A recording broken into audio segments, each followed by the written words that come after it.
All right. So welcome, ladies, to the How I Grew My Targeted Audience Very Quickly Masterclass.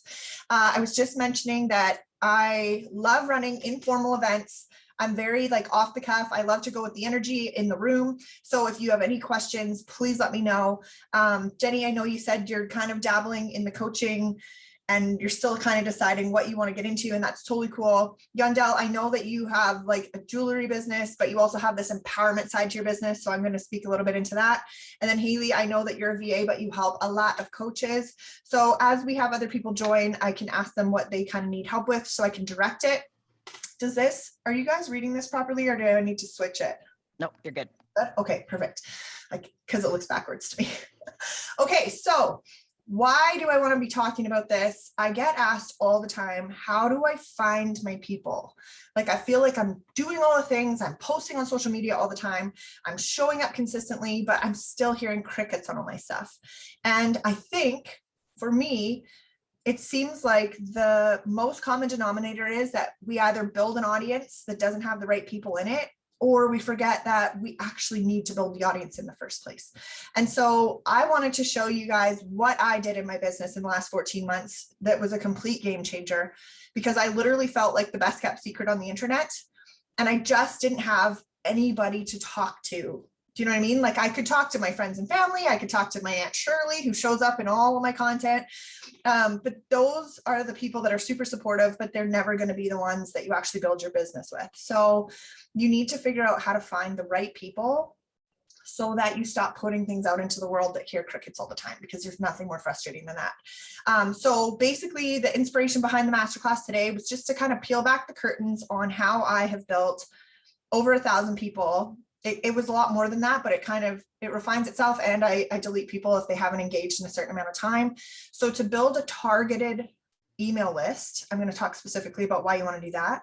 But in general, a targeted audience, because once you have an email list built, you can direct traffic to any of the places that you want it to go.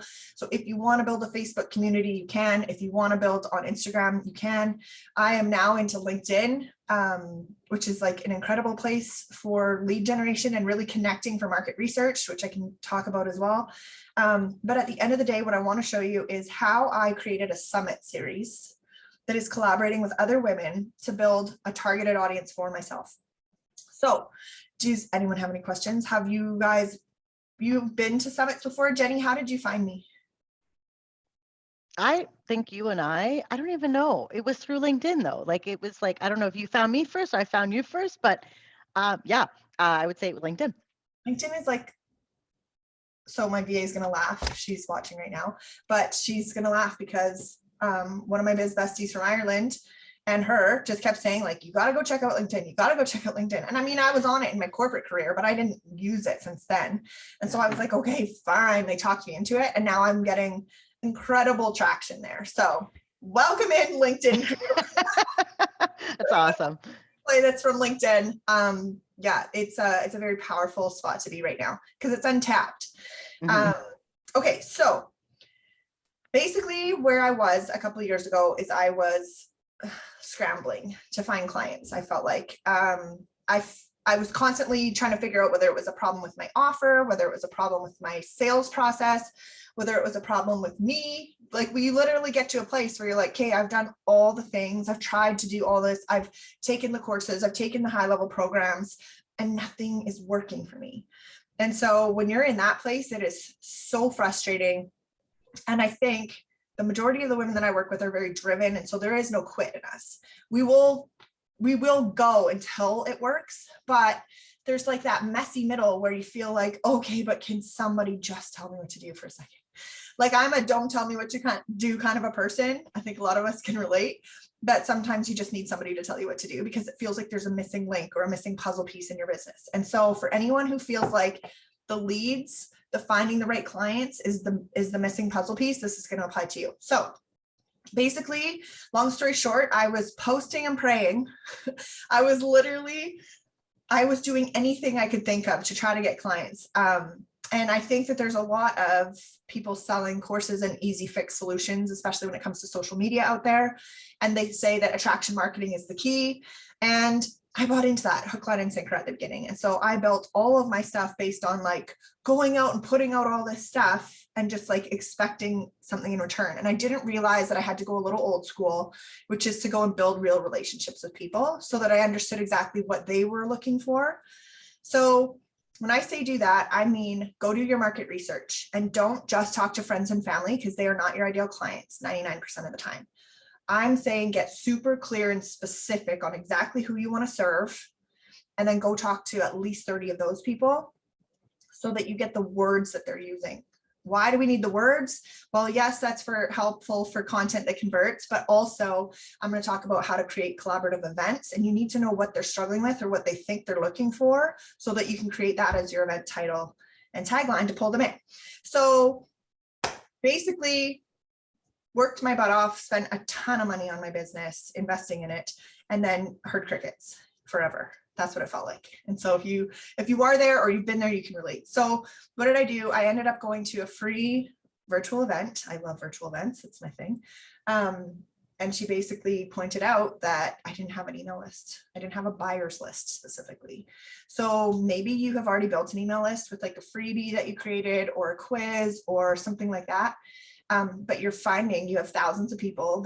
I hear this all the time. I have thousands of people on my email list, but nobody's buying or nobody's converting. Or I have people that are constantly consuming all of my content, but then they have price objections or they don't want to take the next step with me. And if that's the case, it's not because you're not putting good stuff out. It's because you didn't pull the right people in. So that's exactly what I realized in this virtual event, that I didn't have a list built. And their solution was to go and run summits, which are online events that you collaborate with other speakers. And essentially what you're doing is you're cross-pollinating audiences, like you're borrowing somebody else's audience, and you're choosing your topic specifically, like the title and tagline of your event, very specifically for the type of person that you want to be pulling in, because everybody that signs up to that event now goes on your email list. So it is the best way to build intentional lead generation. So if you really want to go out into the world and find, like let's use health, for example, you really want to find, let's get specific, because this is not just about niching, because sometimes we feel unnicheable, but it's about getting specific on the person or the type of person you want to call in. So let's say you wanted to go out and pull in women who wanted to lose between 20 and 30 pounds, like let's get really specific, so that they could get pregnant. That is very different than saying, I want to help somebody lose 10 pounds in 10 days, right? Like they're going to be very different people. So when you're going out and you're going to talk to, let's say, 6 other women who are in the health and wellness field that have something to do with like the fertility or infertility kind of, let's just run with that example. Like they're in that niche, they're already playing there. They already have a lot of those people in their audience. Now you're going to come up with a specific topic so that your people will rise to that event. And now they're on your email list, so that you are literally, this is the wrong word to say, but like you're weeding out the rest who are only there for the tire kickers. Like you're looking to find and attract people in that want a specific result for something that you plan to offer down the road. Is that making sense? Is that what I mean? Yeah, definitely. So I find that a lot of people have created, freebies are so slow. Let me just start with that. Yes, you can jack them up with paid ads, but often that is the exact person who's saying, I have thousands of people now on my email list and not one of them wants to talk to me. So it's really specific, like it's really important that you get super specific on who you want to call in, and then create something where it's like a personable, tangible event where they can come for a specific reason, so that you already know that they're putting up their hand saying, yes, I'm that type of person. Like this is the result I want. You know what I mean? We could use different examples. So for Yandel, maybe like on the empowerment side, your thing is like mommy slays, right? So you have to get really specific on the type of person who wants to wear your jewelry and who wants to be in the motivating empowerment feel that you have specifically. And then you have to think about, okay, well, what type of event could I host, free event, that would pull that type of person in because they're looking for something specific. And then you create that event. So a summit is really simple. I always say, don't get fancy when you're first doing these things. Get super clear and execute it first, and you can get fancy later. Because we can build all the fancy websites and all the fancy funnels and all the, craziness, whatever you want to do, you can build all that out and still have nobody come through it and buy. So that's not the piece that actually sells. You're the one that actually sells the stuff. But until you actually have your process nailed down and you have basically until you understand your client, your ideal client inside and out. And I'm not talking about just anybody who's going to buy your thing. I'm talking about the level 10 client that lights you up to work with.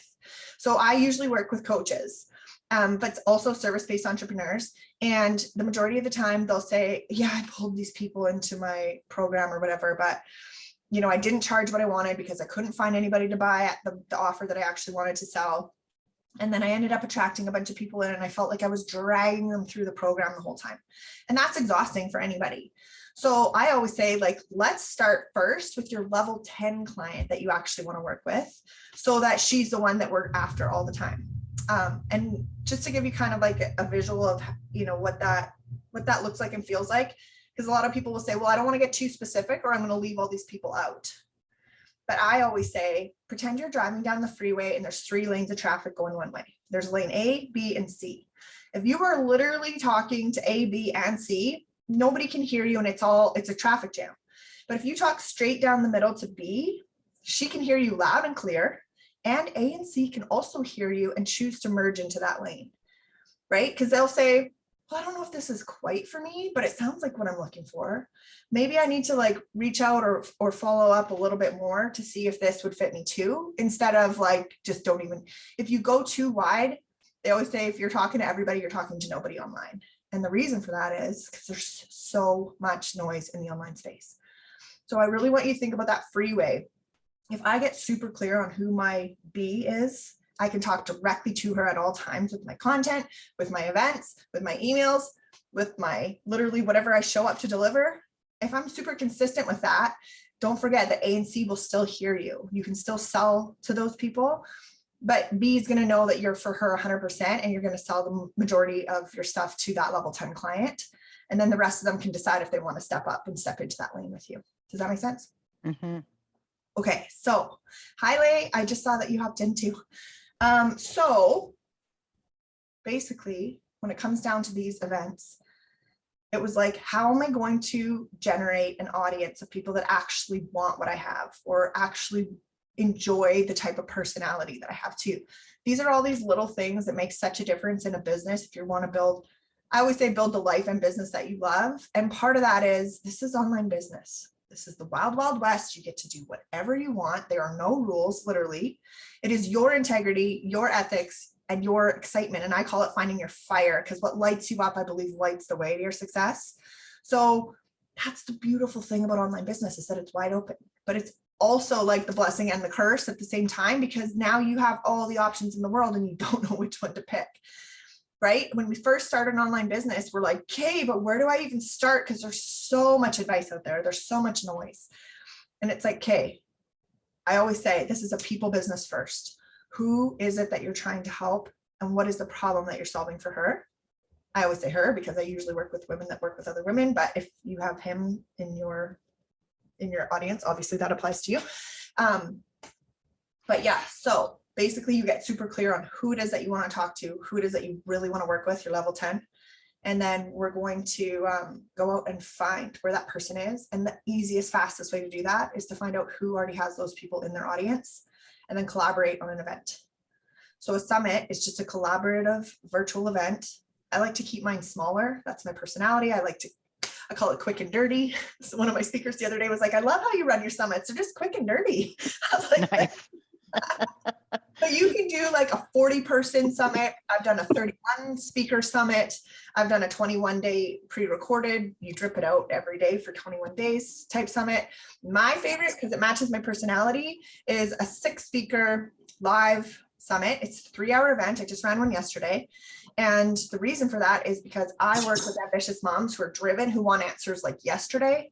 So for them to come to a 3-hour event where we just get in there and deliver it, it is so impactful for my type of ideal client. You might have a completely, like if you're a yoga inspired meditation teacher, like you probably are attracting people in who are more, flow and take it easy. And, they might be very different than my ideal client who's like, what do we have to do? Let's get in there. Let's get it done. Like we want to make money. We have lots of kids. We're busy, it's a very different vibe. So this is why cookie cutter approaches and strategies don't work for everyone, because you're leaving out who you are as a person and also who your ideal client is and how they like to show up and be served and buy. So you really want to make sure that those match. I always say there's like an X factor in everything.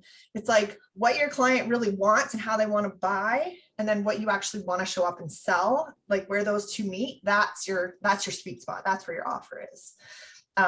Especially when you're trying to sell them out, because you can create offers all day long that you think someone needs, but if you don't actually know what they're looking for, you probably won't sell. So do we have any questions so far? My question is, how did you select your ideal niche that you knew was right for you? What journey did you take to get there? That's the $1 million question. Yeah. Forever. And I feel like had I just decided earlier, it would have sped up a lot of what I did, but also I avoided going and talking to real people for years. Mm-hmm. So my background is corporate insurance sales. So I dealt with like oil field construction guys, like that type of field a lot. And I cold called, I pounded the pavement. I did all that for years. And then when I switched into online business, I was like, attraction marketing, I don't have to go talk to anybody, and it was just, it's like, I was so naive when I waltzed into it, but like, I'm really good at going and building relationships and rapport. But I let go of that whole skill set that I had for years trying to do it this other way. And my husband kept saying, well, like, I still don't understand what it is that you do. And I'd be like, you just don't understand, and I get so defensive, so mad. But realistically, if my husband didn't even know what I do online, then how the heck was any of my clients ever supposed to know what I was going to do? Right. So the journey that I was on was avoiding choosing one, honestly, for years.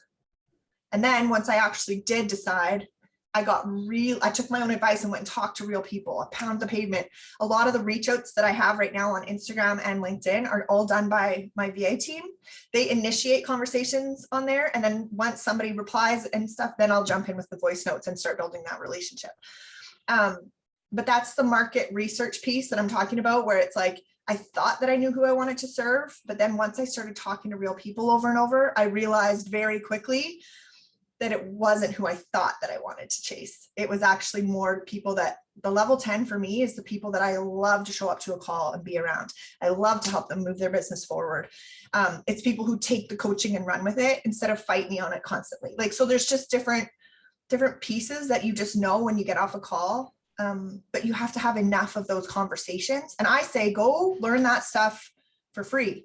Like some people in our industry will say, like, don't ever give away your stuff for free, or don't ever get on calls or whatever for free. And I say, man, those conversations that you're having in your market research convos are invaluable to how you gather information, both on what they want, what you want, and then how to go market to hundreds of other people. So it's like, you should almost be paying them for that information. You know what I mean? So I had to do a complete flip on my ideal client and what I thought she was. And now I'm way more clear. Now I know that I pull in runners who want to grow a target audience quickly so that they can sell out their coaching offers, basically. And for the longest time, I was like, build your brand, build your visibility, build your this, build your that, and it was just so vague. But you have to get specific. And the specific comes from the repetition of talking to real people. That's the easiest way I can describe that. So if you're still figuring out like, hey, do I want to talk to people in the weight loss field, or do like with the mindset piece, or do I want to talk to like young executives, like you said, executive coaching for young salespeople? There's obviously a common denominator there with the mindset. So it's going to be a matter of choosing that, but also, why don't you go talk to 30 of them for the market research purposes of coaching, as opposed to like in your normal job? Well, you probably know that avatar very well already, but you also know the other one. But now you need to know like which one is going to pay me and which one. Yeah. Because a lot of people will say they have the problem, but who's actually going to pull up the credit card to fix the problem, right? Yeah. So it's not to say that you can't find that in the house space. But you'll have to get very specific about the person that you're pulling in the house space, just like anything else. But I find that, like, if you're looking at salespeople, young, hungry salespeople will do anything to get their performance coaching, right? Like they're like, yes. And you could sell that to companies as well. Like you could have a bunch of different angles there, but there's always a market for everything. The most important piece is, okay, but how do I pull in that targeted audience? And that's where summits come in, because they're so effective. And you don't even have to call it a summit. You could call it any kind of an event online and have collaborative promotion with other speakers coming in so that everybody wins, because I always allow all my speakers to give away like a free gift at the end. So a lot of the time, somebody will go in and download their freebie essentially. But the summits are great because it builds the know, like, and trust factor so much quicker when you can see someone and hear them speaking live.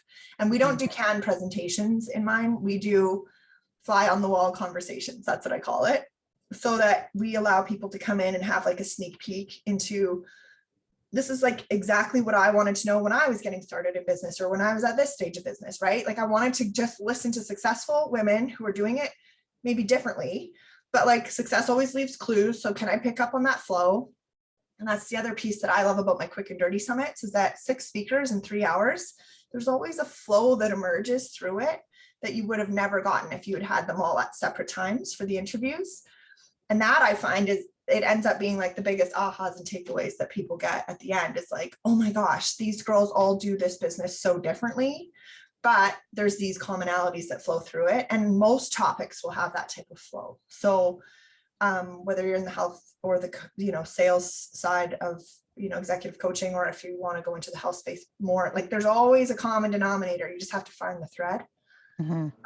Yeah, I mean, the biggest hurdle that most people face once they've kind of gotten into business is that they don't know where to find their people. Makes sense. Thank you.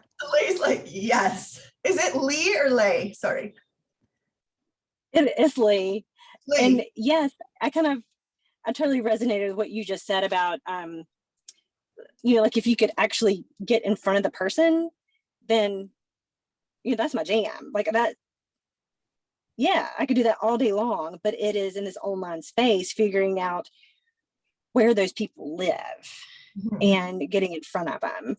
And then also what you said about the market research, when you have a really small audience like I do, I probably have, I don't know, maybe 180 on my email list. And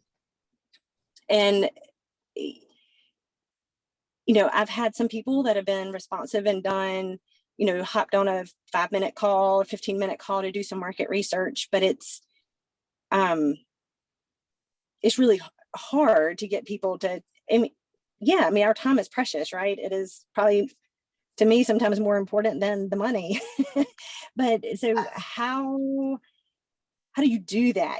Like if I think I have my niche correct, instead of creating this offer to launch out to crickets, how do you, if you're starting from like square one, finding those people that answer those questions, so can start putting together ideas for an offer that makes sense. So I go old school on that part. When it's market research, I literally, Haley, are you available to jump in? Nobody cares if you have a cold, just jump on the camera. She was like, I'm so sick. But so Haley's one of my VAs, and she's like a powerhouse with the reach outs. And so basically what I did is I go old school when it comes to like reaching out one by one to people through either Instagram, or now I'm also using LinkedIn. I did do Facebook for a while too, but I don't know, Instagram feels sexier to me right now. So I'm just doing that. So I went to other coaches' followings, and I'll go take a look and see if there's anybody that kind of feels like might be a good fit for me. And I will literally reach out to them and say, hey, you look like you might be a fit for my ideal client. I'm doing market research on this specific masterclass or whatever that I have coming up. Would you mind answering questions? I promise this isn't like a pitch. There's not going to be any slimy, sleazy, weird, pitchy, sales stuff. Like, I think we're all sick and tired of the pitches and the DMs. You know, if you're open to it, please let me know. I would love, you know, your feedback or whatever. Like, so I use my own voice and then I create a script so that it doesn't sound like copy paste. And then my VAs will go out and actually start that conversation. The reason that I love that my VAs will do it is because, first of all, I won't stay consistent with it myself. I have 3 kids and another one on the way. Like, I'm very busy, but also I don't stay consistent because if I don't see results quickly, I give up. So I know that about myself. So I fix it by paying my girls to do that, right? And then also the other thing is that when I don't hear back from a lot of people that I'm reaching out to, I take it personally, like rejection. But realistically, it's like, if you put your CEO hat on, is this a strategy that will get you the words and the results that you're looking for if you stick to it long enough? Mm-hmm.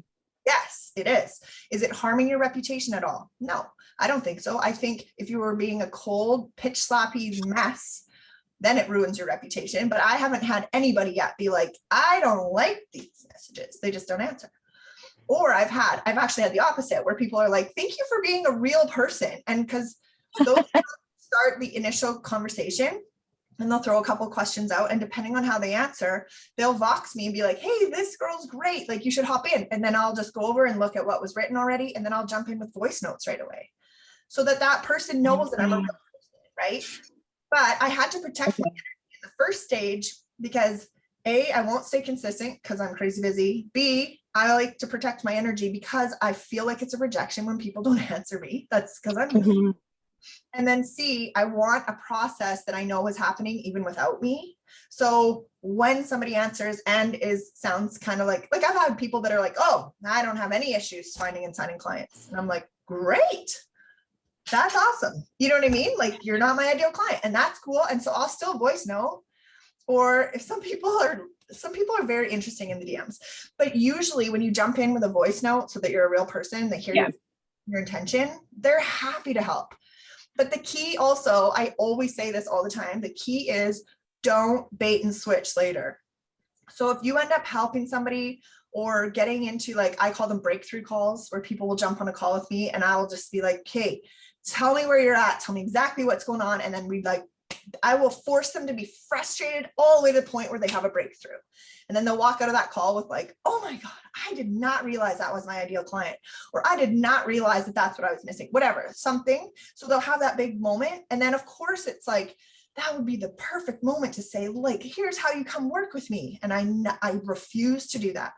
Because if I voice note you and say, I need your help with marketing, I will not sell you anything. And then I turn around, and even though I know I've added value and she's like excited, I do not sell in that conversation. I never do, because I feel like it's lack of integrity. And I feel like then you get that type of energy behind it. Like, you're always trying to force that. And I don't like that at all. So, and I don't like it when people do that to me.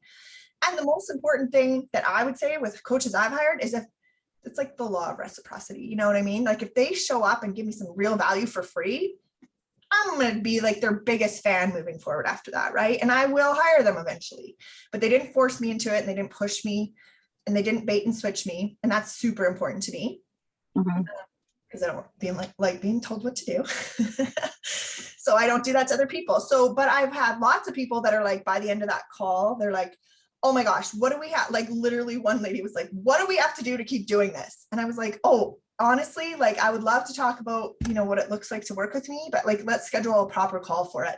And she was just like, can't you just tell me, because I'm just going to talk to my husband tonight.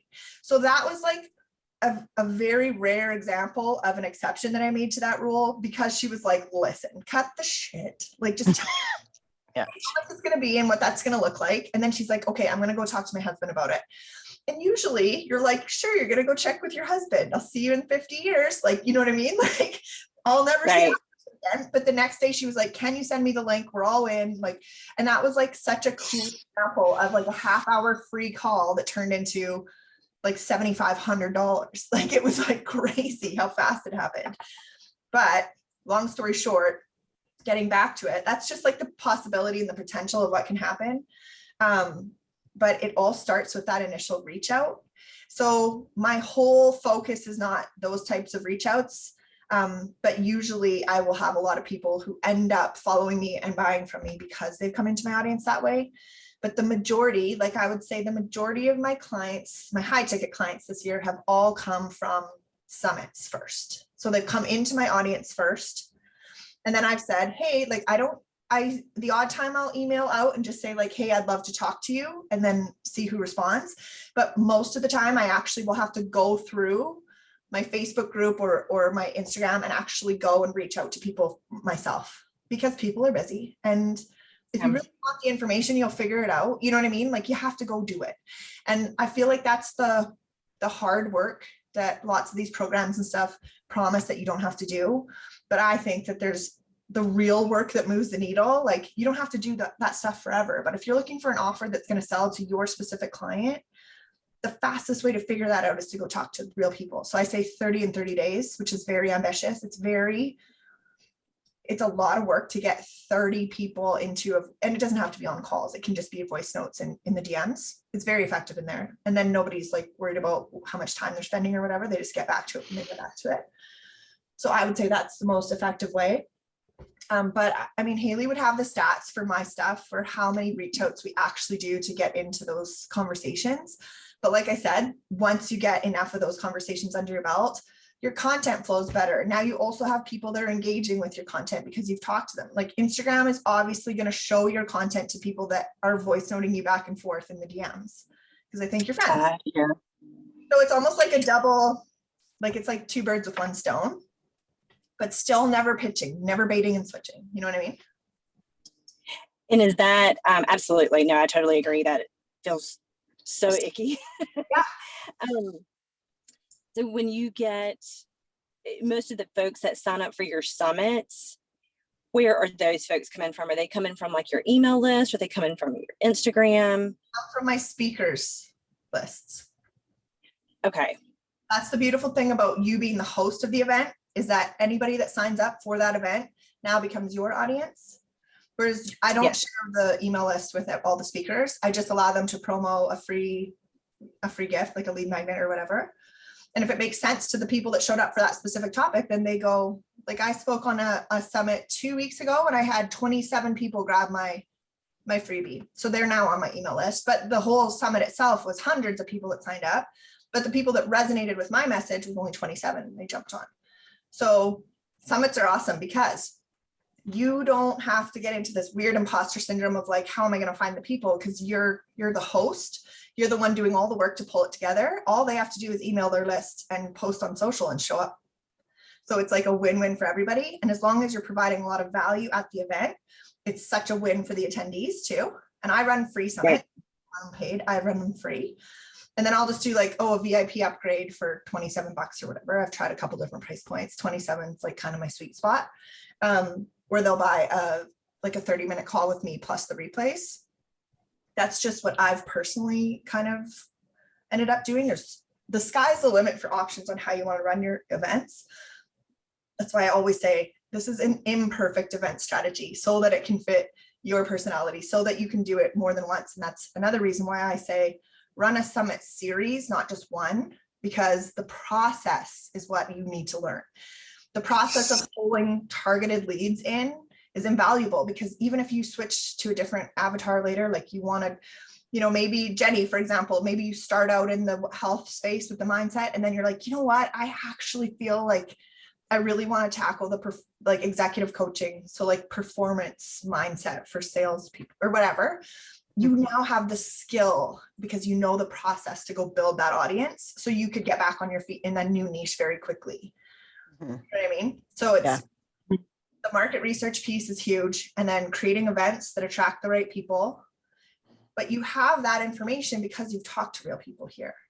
And you have the information for the offers that you're going to create on the other side here too, because you've talked to real people. So this is actually, but nobody wants to do market research because market research is not sexy. No. Like if I've put on classes before where I'm like, hey, come in and learn how to, do market research. And people are like, no. But if I'm like, find the words, nail your message, then people show up. And I'm going to say the same thing in that class. So But this is what I'm talking about. That will actually prove the point. Find the words, nail your message, resonates with people right away because they're like, I just don't know what words to use. What will actually convert? What will pull my people in? The right person in, right? And I'm like, it's market research. And they're like, no, what else? Thank you. Next, please. Yeah. Okay. So when you're running collaborative events, let's get back to that. You still got to go do market research because it's going to make your events that much more effective, that much faster. Because I just threw spaghetti against the wall for my first few summits. I kind of lucked out actually because I picked stuff that I kind of like 3 steps ago would have wanted to know. So I was pulling the right people in. But it's interesting how like I'll pull somebody, like I'll pull a list to a summit and then I always put like a stack events behind it because you want to capitalize on those warm leads coming in with nurture and conversion events quickly. So like I ran a summit yesterday. This one was really tight, but I have tight events right now just because I have a large audience built already. So the ones that came yesterday aren't necessarily the ones that I would have wanted to pull to today. And then I have a big launch coming up in October where I'm going to pull the whole list towards, right? So the beautiful thing about these imperfect events and when you stack events is that you build know, like, and trust quickly so that you don't have to have the perfect pitch, the perfect launch, the perfect spiel. You know what I mean? We spend so much of our time and I've done this. This is how I know this. I have spent so much time and money creating a perfect funnel or a perfect offer or a perfect launch or a perfect whatever. And at the end of the day, what really sells is for me to show up and prove that I give a crap about people and that I know how to help them take the next step forward. Do you know what I mean? And people can feel that in a very imperfect way when you're showing up to a virtual event live versus just in an email funnel or in content that's stripped out or whatever. You know what I mean? Like it all helps, but it's so much faster, especially if you're selling higher ticket stuff. People don't trust people online anymore because the words they're using, it doesn't land the same anymore, right? So we're like, I mean, I've invested I always talk about this. One of my first major investments that I made in my business was 23 grand. And the words that coach used in the marketing, I thought that I was going to be a millionaire that year. Like I was like, you know, looking back, you're like, what? That wasn't like, of course it wasn't going to happen like that. But she was so smart with her marketing. And looking back now, I have to like go and actually like, I call it interviewing people. Like I'll show up to a lot of their things where I need to see them look in the camera, talk to real people, how they coach people live, how they actually do things. That's the type of buyer I am now because I was duped by marketing words. You know what I mean?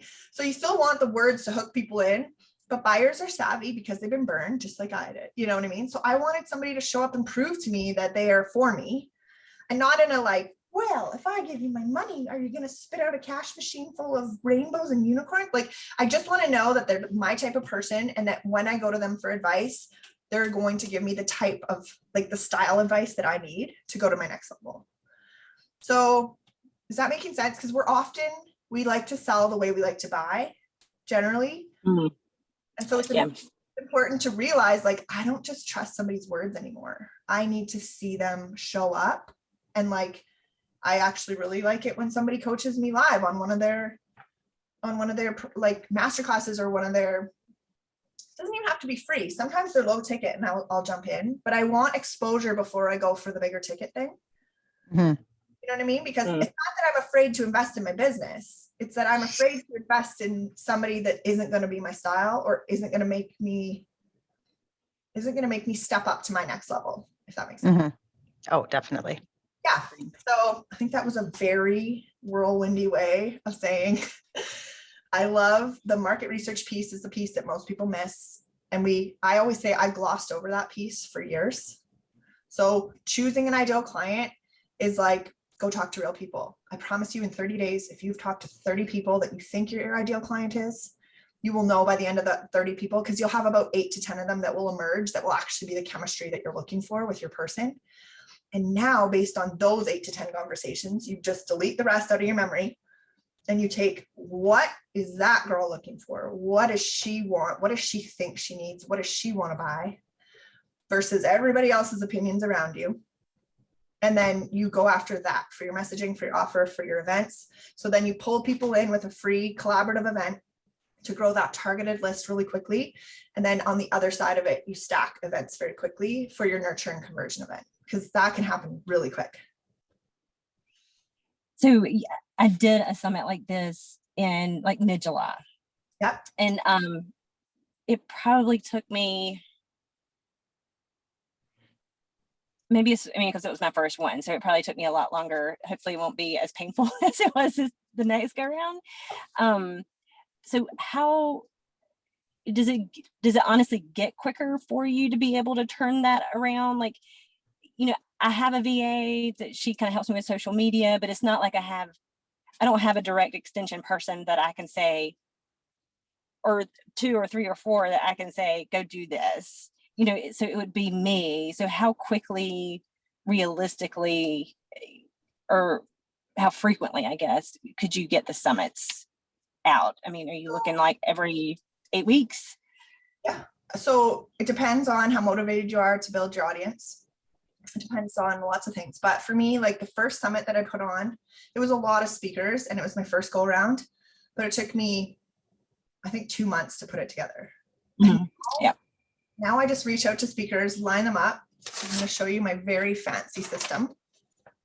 The paper. Nice.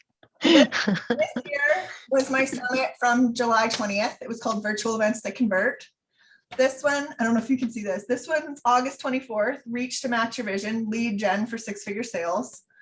And this one that I hosted yesterday was making the leap from employee to entrepreneur, what it really takes to make a 6-figure business work. And all I have is underneath there, 12, 12:30, 1, 1:32, 2:30.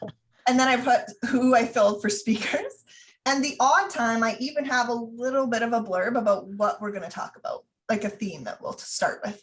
Because the rest of the time, I'm very conversational and I just let the topics flow and the interviews flow. So for me, I threw these 3 together. And then on this side, I have like who I've reached out to and if I'm waiting back for them. And then as soon as I talk to them and I either sign them or I don't, I just put a check mark. Like it's really sophisticated what I'm doing here. You know, sounds very challenging. This is what I mean about keep it super simple. Like you can get as fast as you want, but that's not what actually builds the audience that you need. The energy does, the topic does, the leadership that you bring to that summit. Hey, Yondell, I just saw you jumped on the camera. So that is the basics of how I structure my summits now. I pick a date and a topic. Then I put the times for 6 slots. I always run my summits from 12 to 3 my time. Like that's just how I do it now. It's always on a Wednesday because I know that that's not my call days. And then I literally go and I talk to enough girls to get them to speak. And like there's process in terms of, okay, when I approach new speakers, I'll say, hey, like I saw this, blah, blah, blah. I feel like you'd be a great fit to collaborate with. But, you know, I just open the conversation like a real person. This is talking to real people again. And then they're either going to say yes or no, or I don't have time or this or that. And then I'll, you know, essentially we get into, I'll always say like, let's jump in for a quick connection call and just see if it's a good fit. And I'll give you more detail as soon as they say yes, that interests me. And then I'll send them the link to my Calendly that has 15-minute speaker connection call. That's all it says. And then they always book one. And then I jump in and I'm like, hey, so great to meet you. Just love to put a face to a name. Here's the details about the summit. And then I'll say something like, what part of that topic or conversation do you love to talk about? And then I just sit there and listen. And then I'll be like, yes, this part, that's, you know, and that's where I might write a little note about like, okay, seasons of hustle and flow. Love that. Mind drama instead of just mindset. Yep. Love that. Like these are the different things that we talked about yesterday. Action and community versus competition was one of the ladies. How your next level now is different. Like there's just little tiny things that I take from that 15-minute call so that I have like a little bit of reference and I've already talked to them a little bit about that topic. But like even like the nuts and bolts of putting together like a banner, I usually use the same banner. I just change the colors a little bit or the background photo on Canva. Like I've got it dialed into a place now where I just threw one every month for the last 3 months because I'm having a baby in November. And I was like, well, let's do a good solid push on my lead gen now. See if I can't make my launch in October really successful, because I wanted to kind of funnel everything to my group program before I have my baby, so that I can serve those people really well. But then I'm not also booked up for one-on-one clients all over my calendar and trying to flail around with that with a newborn. But yeah, so it's like you want to make it a streamlined process so that it's consistent lead generation. And then also, if you want to have more than one offer, like I'm moving towards more of a signature offer that I launch repeatedly. But if you want to have like 3 or 4 different offers, then you could strategically place a summit, 2 or 3 weeks ahead of that planned launch, and make sure that that topic's pulling in the people who are gonna, then you warm them up for 3 weeks until you launch that thing. So, I mean, it's so much easier than trying to figure out how to get traffic to your lead magnets, or to your, or trying to convert people straight off social media just from your posts. Like, it's not a way to control your own destiny online, is what I always say. Like, you got to be more in control of your leads, because that's what allows you to be in control of your sales. Mm-hmm. So I have a question. Hi, everyone. I have questions, but about how long does it take for you, once you decide and you start picking your speakers, for you to promote the summit? So I don't know if you were listening earlier, but I love quick and dirty summits. And so I like quick and dirty promo periods. So Yeah. I usually only promo for a week. So 7 to 10 days. Some people do like 3 weeks, but like I personally don't like signing up for something that I have to wait 3 weeks to get to. I like quick and dirty too, because I get annoyed when it's like you sign up for something and you got to wait like 3-4 weeks and you forget about it. So yeah, and like I signed up for this thing for this LinkedIn girl. This is a great example. And her masterclass, or this challenge or whatever, I signed up for it, and then it told me the date afterwards. And I was like, that's 4 weeks away. Like, yeah. I want to know this yesterday. That does not help me. And so in between that 4 weeks, I found somebody else that was hosting a LinkedIn masterclass that gave it to me quick and dirty. And now I bought her, I bought her product. Yeah. Yeah.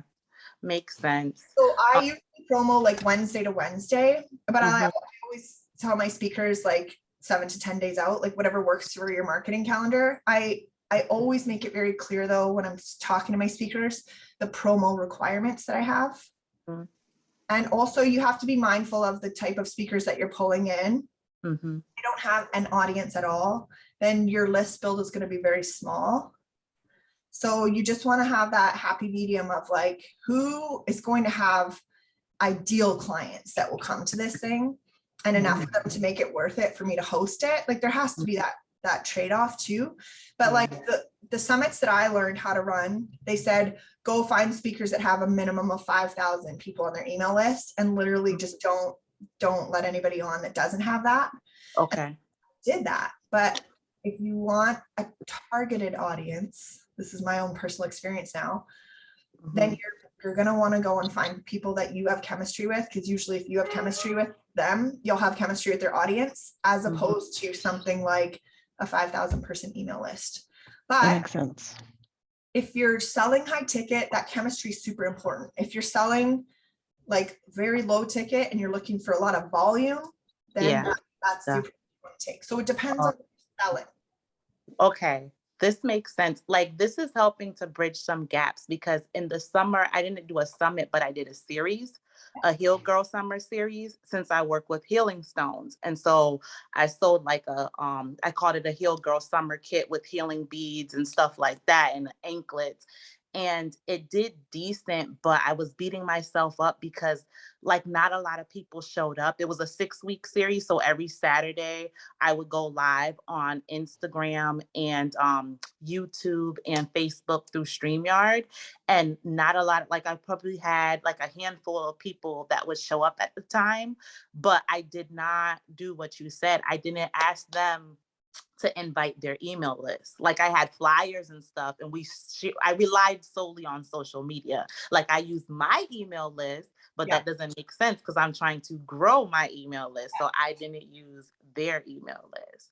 So it's helpful. And when you're talking about like the offers that you, like how you said you do the $27 for the replay. And I'm just thinking about things I can offer as well.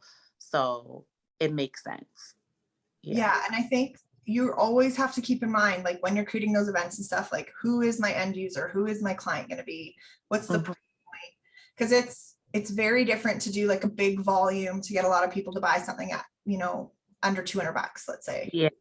40, 197, whatever.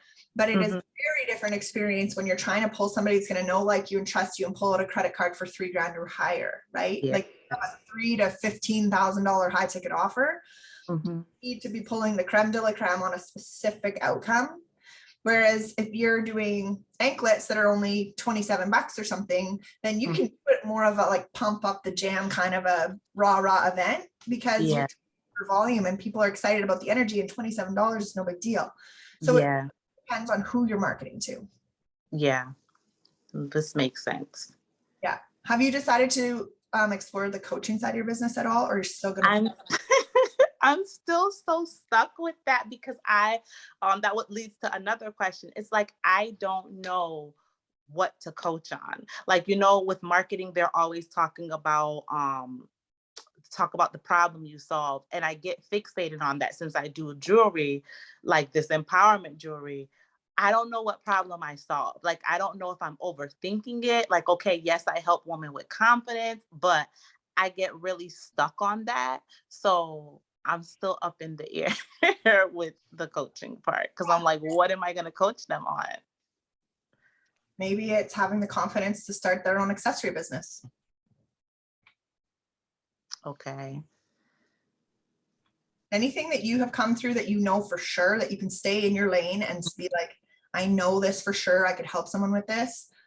As soon as we start to get outside of that boundary, that's where we start to run into imposter syndrome and like, I couldn't even do this. Right. No, but what do you know for sure? Like, you're a mom. I think more of like having the confidence, being a mom, and having the confidence to probably just start their own business or their own passion business, because you know a little bit about my story, and that's where it is. It's like I literally quit my job to do my business. Yeah. Well, sit with that for a bit and just be like, what if I just taught exactly what I know and what I've done? Really great place to start. Yeah. And I do love that, like just helping moms, because I feel like as a mom, a lot of moms don't think that they can do it. They want to be home with their kids, and they don't think that they can do it when they can't, because it's like, I'm doing it. Yes, it's hard, but you can do it. Exactly. Yeah. Yeah. Think about it. You're always putting me in check. Okay. I know. Good job. That's a good thing. Oh my gosh. Okay, we have 4 minutes left. Does anyone have any more questions about like the summits or how I've done this? Like, I could get into nitty gritties, but I find that they're boring until you actually go to build one. Did I answer the question about how fast you can put them together? So basically what I was going to say is, it used to take me weeks to put them together, and now I can put them together in 2 afternoons, I would say. So it's pretty fast. Quick and dirty. Nice. I even use like the same template every time for like my speaker graphics. Here, I'm going to share my screen really quick.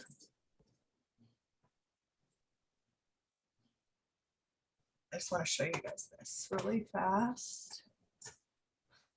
Where is, okay, so this is an example of my speaker graphic. So I'll sometimes change the background color here. Obviously I'll change the date and the title and the tagline down here. And then I just plug my speakers in here. And then here's the Facebook post or the Instagram post size of my banner, which I just click Canva. Once I've created the banner, I literally just click resize Instagram post, and then it's done. So that's how easy that is. And then where's my actual banner? Here's one I created for this web class. I do these all really fast now. You don't have to reinvent the wheel every time. It's so much work to do that. I don't know if it's just hidden by this. Oh, there it is. So this is my banner. Can you guys see that? this is the banner that I use. And if I go into my, I think I delete them out of my downloads, but I can go into, this is going to be me trying to find my Google Drive. Haley, if you're listening, she's going to be laughing at me because me finding my Google Drive stuff is always hilarious. This is the back end of my stuff. It's called My Drive, and it has my Ambitious Mom summits in here. So if I wanted to go look at what I sent out for the February summit, I create nice little promo packages that are literally just creating folders in Google Drive for free. And then here I had, this is your speaker graphic. This is the email that I wanted to go out. This is the joint graphic for all of us. And then a little tracking link for each one of them so that I can see how many clicks are coming in for each one. That allows me to know if they're promoting and also to know if I'm going to invite them back. Because once you get a summit series going, you can choose the chemistry and the great people and who's bringing, you know, good people to you, but also who brings the best conversation and value for the attendees. So yeah, it's fun to just play around with that stuff. And then if I went back one, Mara, did you say you have a different link for every? Yeah, I just go to Rebrandly. It's like Bitly, but Rebrandly it's called, and it's free. And then I just create a different link for everybody so that I know where people are coming from. Gotcha. I just wanted to show you guys this really quick because this banner looks very similar to this banner. So I just wanted to point that out, that I don't go reinvent the wheel. I have a speakers agreement. It is literally just a Google Doc. This is literally it. This is my February summit one. Oops, lost that one. And then it says, here's your speaker agreement. I want to record you. You agree to XYZ. Like, it's really, you're going to send out 2 solo emails. See right here for the speaker requirements. 2 solo emails, approximately 7 days ahead of it, as it fits speaker's media schedule, just meaning like, what's your marketing calendar for that week? You make a free offer during your interview. I email it out with the replay so everyone has the link to it. I'm allowed to use this recording. If you want your recording, just let me know and, you know, in email afterwards and I'll send it to you. And then they literally just put their name as signature, date, website, short bio, their links, whatever they want to give away for free, the URL to that giveaway, and then anything they want to share with me. It's literally just that fast and easy. And then I send that to people in an email just with the link to that form. And then they send it and they upload their headshot in there in that Google form. And then Haley just grabs those, like my VA or me, we just grab those headshots and plunk them into Canva and then put them into the speaker graphic. Like, it's literally that fast and easy. So the short answer is the first ones you do are always going to be a pain and they're going to take forever. And then once you get going on it, it gets so streamlined and so easy.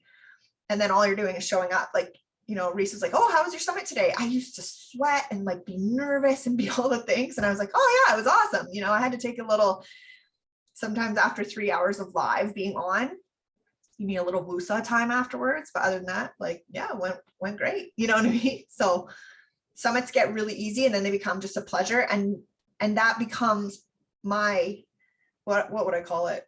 My consistent lead gen strategy that I know that I can depend on. So I'm not trying to figure out if Facebook's algorithm is in my favor or not. You know what I mean? Like, you control it. Hi, Sama. I just saw you jumped in. This is the very end. We're just finishing up. So I'll make sure you get the replay. Okay. Oh, Right. yes, you can have the replay. I have to run. I have another meeting I got to get to. So thank you. Yeah, we're just wrapping up. Yeah, you're so welcome. If you have questions, just jump into my DMs. Will do. Sounds good. Take care. Thanks, team. Okay, so, oh, Haley says she's in the bath listening to my voice over Alexa. You're a redneck. Okay. If anybody has questions about this, I am 100% human, as you can tell already. So jump into my DMs and voice note me. And also, if you want to kind of dive deeper into some more stuff with your business, I have a breakthrough challenge happening next. Wait, what week is it? October 10th it starts. It's free, so you'll start to see that come out in my emails right now. But also, if you just want the link to sign up for that right away, just DM me and I'll make sure I send you the link.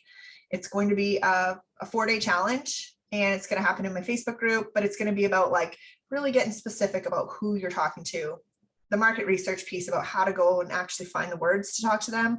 And then I'm obviously going to be talking about how to put together summits a little more in depth for how to find them, and then how to convert them with your event stacking and what types of stuff you want to do on the other side of it. So I think it's going to be powerful, and I think it's going to help a lot of people. So if you guys are interested in that, just DM me, hey, can you send me your breakthrough challenge?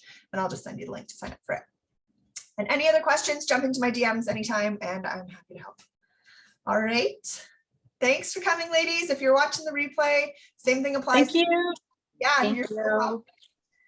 If you were watching the replay, just same thing, just jump into my DMs and let me know where you're at. And if I can answer any questions that you had coming up during this masterclass, then I'm happy to answer those too.